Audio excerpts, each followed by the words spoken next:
Hello everyone, welcome to keep learning by Swapnil. आइए question देखते हैं। A force of buoyancy exerted by the atmosphere on the balloon is b if the upward direction and remains constant. The force of air resistance on the balloon acts opposite to the direction of velocity and it's proportional to it. The balloon carries a mass m, capital M, and is found to fall down near the earth's surface with the constant velocity v. How much mass should be removed from the balloon so that it may rise with a constant velocity? आइए question को देखते हैं। सबसे पहले क्या कर रहा है क्वेश्चन कि एक बलून है, मान लेते हैं, आपने देखा होगा बलून। ठीक है, इस बलून के ऊपर क्या एक मास लटका हुआ है एम नाम का, कैपिटल एम। तो एम नाम का मास लटका है तो नीचे की तरफ एक फोर्स आएगा एम जी, कॉमन बात है। और ये क्या हो रहा है कि ये वी वेलोसिटी से यानी कांस्टेंट वेलोसिटी से नीचे की तरफ मूव कर रहा है। ठीक है, और हो क्या रहा है कि उसके ऊपर एक बायोंस फोर्स लग रहा है बिकॉज ऑफ, ठीक है, buoyancy exert on by the atmosphere. Atmosphere के कारण एक बायोंस फोर्स जिसे मैं बी से नाम दूंगा, वो क्या कर रहा है, इसके ऊपर ऊपर की तरफ लग रहा है। और जिस ये मोशन डाउनवर्ड कर रहा है तो ऊपर की तरफ एयर फ्रिक्शन भी होगा। ठीक है, एयर का भी फोर्स आएगा। अगर इस एटमॉस्फेयर में एयर प्रेजेंट है तो एयर क्या करेगा, मोशन के अगेंस्ट फोर्स लगेगा। तो मोशन किस डायरेक्शन में, नीचे के डायरेक्शन में, तो मोशन के अगेंस्ट यानी ऊपर के डायरेक्शन में फोर्स लगेगा, एयर फोर्स। ठीक है, अगर मैं इससे यहाँ से इस इक्वेशन बनाऊं तो बी यानी bias force plus air friction force is equal to कितना आ जाएगा, एम जी। क्योंकि इक्वल टू एम जी क्यों आया, क्योंकि यहाँ पे वेलोसिटी कांस्टेंट है, इसका मतलब एक्सेलरेशन होगा zero. So net acceleration zero होने के कारण हम ऐसा लिख सकते हैं।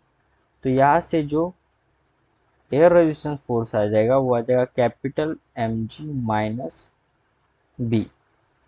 ठीक है, अब एक नेक्स्ट सिनारियो हो रहा है। सेम सेम बलून है यहाँ पे, पर अब क्या कर दिया हमने, जो मास है उसका थोड़ा सा हल्का कर दिया। यानी कैप आदि पहले कैपिटल एम था, उसमें से हमने एक एम डैश मास निकाल दिया है।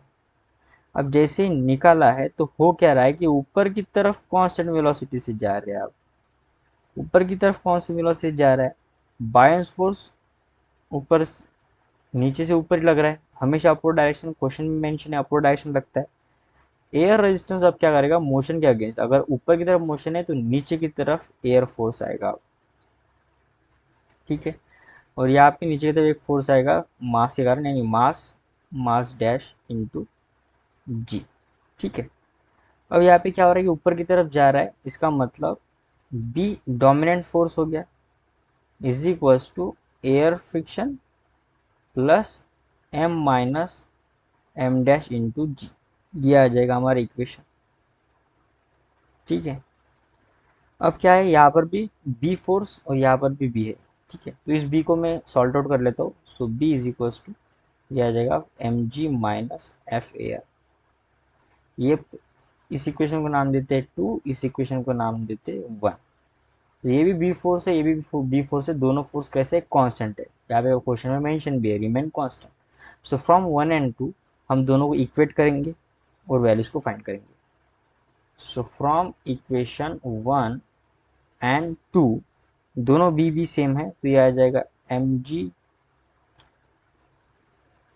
Minus B. ठीक, ओके। सो यहाँ पे जो है ना, air resistance of the balloon act opposite in direction proportional to it. So जो एयर रेजिस्टेंस है ना, वो दोनों ही केस में कैसे है, सेम है। तो हम क्या करेंगे, एयर रेजिस्टेंस को इक्वेट करेंगे, ना कि वो बी फोर्स को।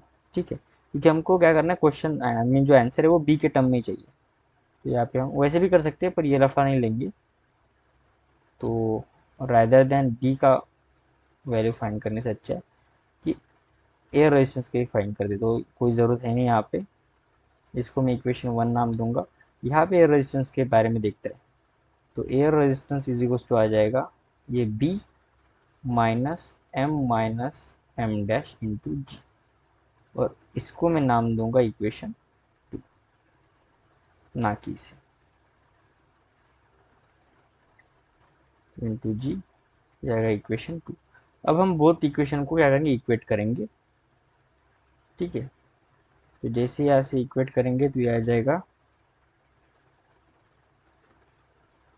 mg minus B is equals to mg minus B आ गया फर्स्ट, और ये आ जाएगा d minus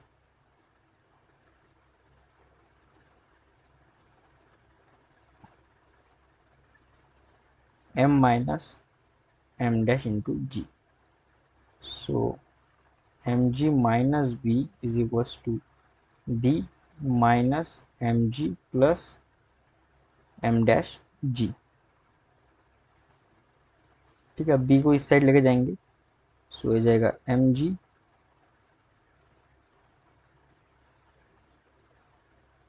is equals to d plus d minus mg plus m dash g. ये mg को इधर लेके जाएंगे, so mg plus mg is equals to 2b plus m dash g. So हो जाएगा 2 times mg is equals to 2b plus 2b m dash g. ठीक है, so हमें चाहिए m डैश का वैल्यू, से m dash g is equals to आ जाएगा 2mg माइनस 2b। ठीक है, so m dash is equals to आ जाएगा 2mg माइनस 2b अपॉन जी। तो आ जाएगा 2 टाइम्स m माइनस 2b जी। 2 अगर मैं कॉमन ले लेता हूँ तो m माइनस b बाई जी हमारा क्या आएगा, राइट आंसर आएगा, जो भी होगा m डैश की वैल्यू। ठीक है, सो ये हो गया हमारा m डैश की वैल्यू। सो आई होप आपको वीडियो सोल्यूशन अच्छा लगा होगा। वीडियो सोल्यूशन अच्छा लगा तो चैनल को सब्सक्राइब कर दीजिए, वीडियो को लाइक कर दीजिए। मिलते हैं नेक्स्ट वीडियो सोल्यूशन में। कीप लर्निंग विद स्वप्निल के साथ।